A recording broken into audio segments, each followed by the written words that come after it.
Congratulations and felicitations. Okay, here comes the first round. Boom. And Jeez, that was just Boom. unnecessary. You kidding me? You can't be out of range? What?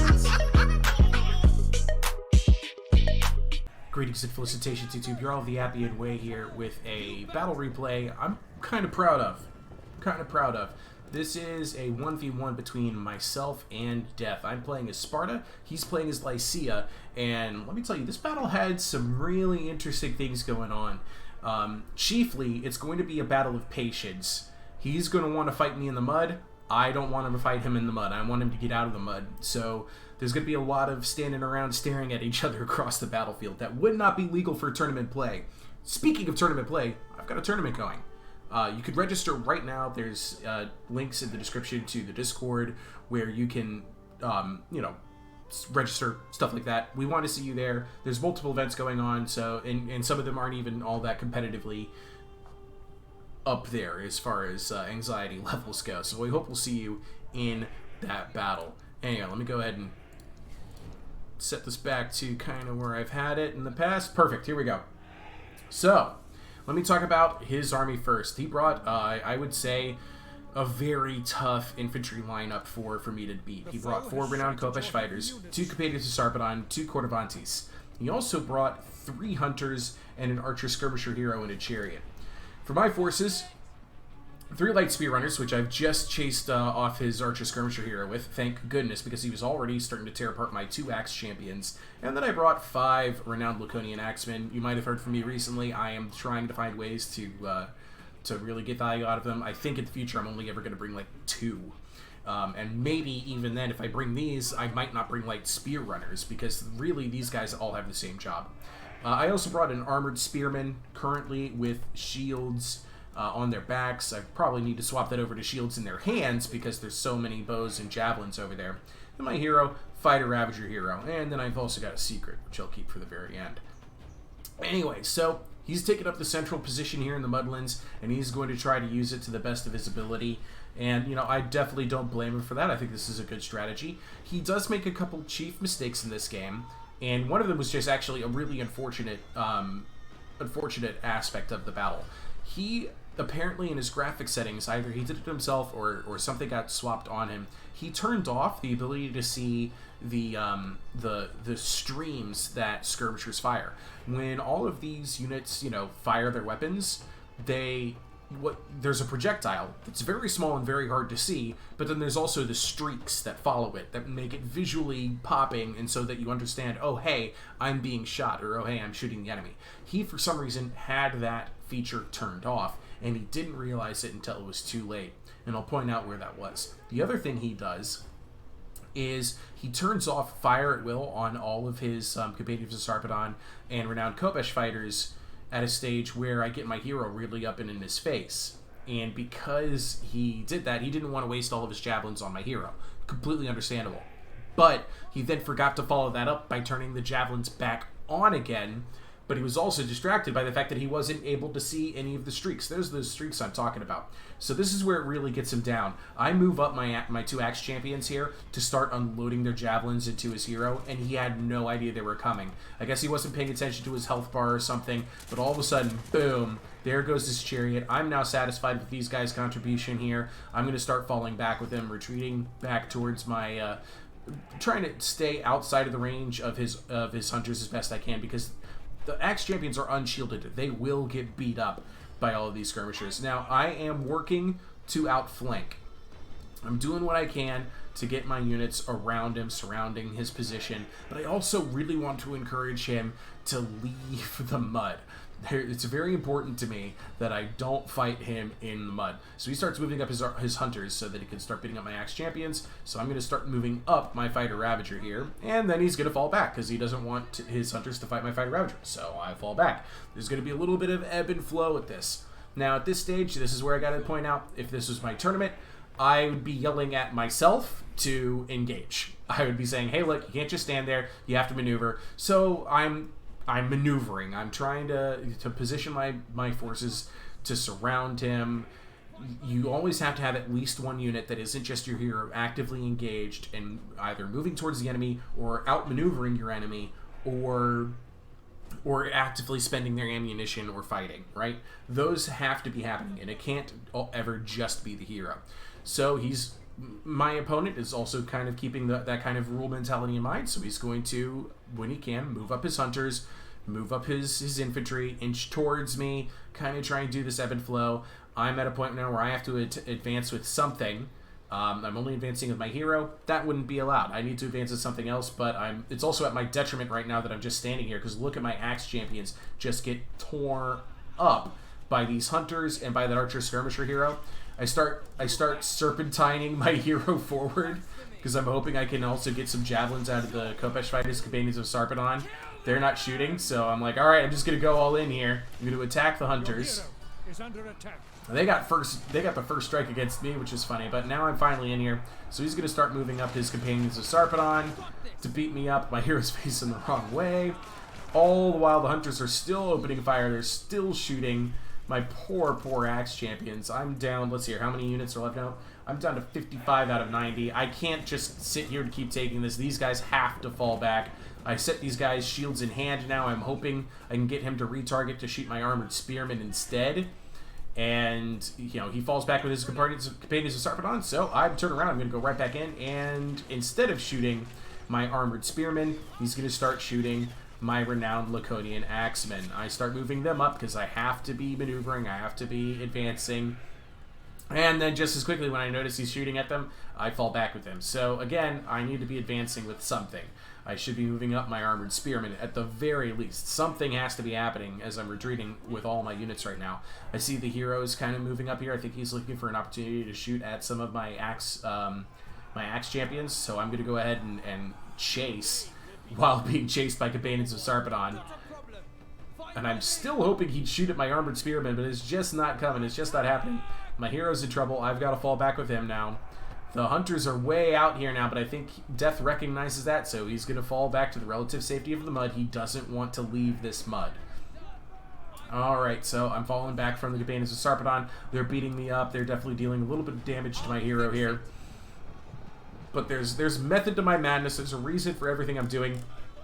I need to maneuver some more, so I'm ordering my light spear runners to get even further afield of his flank. I'm going to be able to use them later. I have to fall back with my renowned Laconian axemen, because again, the hunters are here, and they're making their presence known, but I am at least advancing with the armored spearmen and my hero now together, while outflanking with the light spear runners. His Companions of Sarpedon are falling back. His hero is relatively protected by his army, and I don't know why I fell back here. I think I realized, oh, he was going back to the mud. I still want him to leave the mud. I see the arrows coming, so I turn them around just in the nick of time, because those shields are very, very important for blocking arrows. They block 75% of the damage that comes in their way. So I'm forced to turn around and take those arrows. He turns his archers around. I'm going to fall back with my armored spearmen. Ebb and flow, ebb and flow. His hero, luckily, isn't shooting because he has his angle obstructed by some of his renowned Khopesh fighters. But now that he's broken free here, let's see who he's shooting at. Let's get some close-ups of this guy. He's sitting here. He's walking around the mud wondering what the heck I'm doing. He's got plenty of opportunities. He's already, trashed my axe champions. They're so low on health right now. His hunters are... And it's at this stage he's going, you know what? I think I've got enough of an advantage. I've already, devastated 2,600 points worth of axe champions. I've got the better infantry here. I just need to attack. That's what Death's thinking. So he's going to go ahead and advance and get out of the mud. And that allows me to continue to outmaneuver with my light spear runners. I'm going to start moving up my axe champions. I'm going to get all of my heavy infantry together, start advancing with them, get everything into position here for a good showdown that isn't in the mud. Now, you might be asking yourself, Jarl of the Appian Way, why did you tango with him like that for so long? Why did you bother trying to fight him outside of the mud? You had just infantry. There's only infantry here that's getting involved. In the infantry, the only way that the mud affects the infantry is by their speed. See, actually, the light infantry doesn't even... Okay, yeah, alright, so I see what happened here. The light spear runners, it says they currently have a speed buff. That's true, because their shields are on their back. They actually gain more speed. Let me show you this. They gain more speed from having the weapons swapped. right? More speed than they would lose in the mud. Light infantry only loses 10% speed, but the buff that they had for having their shields on their back was more than that 10% loss. So anyway, I'm going to go ahead and start moving in my light spear runners into the aft, because I see an opportunity here to ambush the Cordovantes and the Archer Skirmisher hero in particular. So they have attack orders on that Skirmisher hero. He falls back with his 2 Cordovantes. The Cordovantes are a perfect counter to light spear runners if you can get them to stay in battle, but I'm not sticking around. And it's at this stage that my opponent probably realizes I brought chariots. I had these chariots hidden the entire time right here in this little divot. This little divot of land kept my chariots hidden. That's the line of sight. You can see that the rest of the battlefield can't really see them. That's why I wanted them out of the mud so badly. I start falling back with my light spear runners, and that the formation of the Cordovantes is just terrible enough, and they're not braced. He goes ahead and he activates that shield wall ability, but my chariots, you see, the second they got there, that they were starting to lose that battle. My Axe Champions are definitely down and out. They can't really handle this. The Hunters are helping the Khopesh fighters beat up my Renowned Laconian Axemen. The Renowned Laconian Axemen don't really have much of a chance. I ignore fighting the Companions of Sarpedon completely. I angle around them so I can get into these Hunters. So as you can see, my Axe Champions completely beat. My my Reinforced Chariots have already left their impact at this Cordovantes and are now rolling into the rest of the battlefield, targeting specifically the Renowned Khopesh fighters. I just got to get as many kills as I can. I'm already up to 64. I'm also charging into and through the Hunters. Huge hits all the way down the line. Big charge attacks here. Just getting and killing as many medium infantry as I can while staying away from Cordovantes and away from Companions of Sarpedon. I notice that this Cordovantes is down to just 11, so I have my light spear runners disengage and go after the other Cordovantes. I have this Renowned Laconian Axeman chasing his hero now because it's being chased by Companions of Sarpedon. I have the speed advantage even in the mud. Chariots circling around now. I'm up to 55 kills, an XP and a half earned. Huge hit into the flanks of these units. There's still a Companion of Sarpedon here. I don't really want to stick around, so I give them an order to move out and to the side. I activate the Aerostay on my hero so I can get even more Terrifies activated. I want to try and get these Renowned Khopesh fighters out of there, these Hunters out of there. My light spear runners are definitely in an ugly position. I'm trying to use them to rear charge this Renowned Khopesh fighter. Both of the Cordovantes are determined to keep fighting them. The Companions of Sarpedon out of position over here. I'm not quite sure where they're going. They might have. I think he was just trying to move them around so he can outflank my armored spearmen. But just as quickly as I hit that. Hit those units that are there, I circle back around with my light spear runners, and my chariots are still back in this, and they're still fighting. 2 XP earned, 93 kills, and counting. All of these unbraced heavy infantry is now my target, so I can just go ahead and run them over. Look at all of the Renowned Khopesh fighters that are dead, broken, dying. I'm finally going to have to start holding my ground against Companions of Sarpedon. I'm still chasing his hero. His hero is wavering. Here goes a massive break wave across his whole army. And I win without really having to deal too much with one of these Companions of Sarpedon. I shatter all the pretty much all of what's left. This Companion of Sarpedon still in the fight. The hero's shattered. Hunters are shattered. That was such a quick twist. Such a plot twist in that battle. Being able to use my Reinforced Chariots like that. 133 kills now and counting. I'm going to use the Renowned Laconian Axeman to slow down this Companion of Sarpedon. Whew. Just trying to keep my chariots away from the Companions of Sarpedon, let him get engaged with other units all over. My light spear runners have the numbers now to defeat the Cordovantes. They are an unbreakable unit, so I am going to have to kill them all. These Companions of Sarpedon, they finally break. The rest of the army is now shattered. All I have to do is kill me some light spear runners. Well, I'm going to go ahead and fall back with my... kill me some Cordovantes. All I have to do now, I'm actually going to fall back with my light spear runners. Get these guys engaged on my hero and on a Renowned Laconian Axeman, and I'm going to use the ammo. Going to turn around my my light spear runners, and here you can see the lion-headed warriors of Lycia start getting a javelin bath while my axemen beat them up. That was a fun battle, and oh man, if my opponent had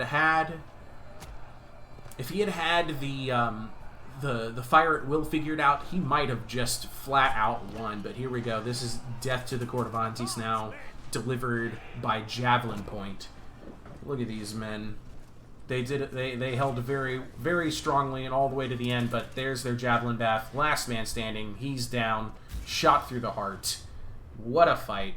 I love that I was able to turn that around. It probably wouldn't have gone my way if he had had his javelins on fire at will. But I think what distracted him from putting those guys into fire at will mode at the last minute was what was going on with my light spear runners and his Cordovantes and my chariot. I think the arrival of all of that happening kept his focus, his micro attention away from his main infantry fight, and then I was able to engage him in melee before they got their orders to use their javelins. Lucky me. Also, unfortunate for my opponent was that he couldn't see any of the javelin streaks, and his hero lost his chariot. That might have made a huge difference in the later stages of this battle. All right, then. Let's take a look at some of the statistics here. I actually did manage triple-digit kills with 2 of my renowned Laconian axemen. Those might have been the ones that flanked around and got into the hunters, though. And, 58, 64, 57, not bad for light spear runners, especially considering they were mostly fighting Cordovantes. And then my axe champions, which pretty much just, the only thing they got to do was destroy the hero's chariot and then just be missile bait for the rest of the battle. They got absolutely pummeled. But my reinforced chariots, again, with I'm patenting it. I've done it like 5 videos in a row now at this point. The hidden chariot trick. It really catches people off guard if you can get them with it. If you know how to pull it off, you can really pull it off. My position was a shifted battle line. If the battle started north to south, I angled my army until we were fighting east-west, and then my chariots, which were in the south position, just charged north straight up his line as soon as he got out of the mud. If he'd stayed in the mud, game over for me. That was a battle of wits and patience, and it went my way in the end. I'm interested to know your thoughts about the battle. If you felt that I handled that right, or if you think I probably just should have attacked. Did my opponent need to abandon his position sooner? There's some interesting multiplayer competitive rules to look at here. I think since we were both committed to our positions, that the way the battle played out was still fair. It was still a 15-minute long battle. I don't know. I'd like to know your thoughts about that. What do you think of the rule in competitive multiplayer that states that you must have a unit other than your hero, or other than a single entity? So not just the hero, Minotaur, or Cyclops. You must have a unit actively engaging with the enemy, moving towards, outmaneuvering, or expending their ammunition. All right? Let me know what are your thoughts about that, all right?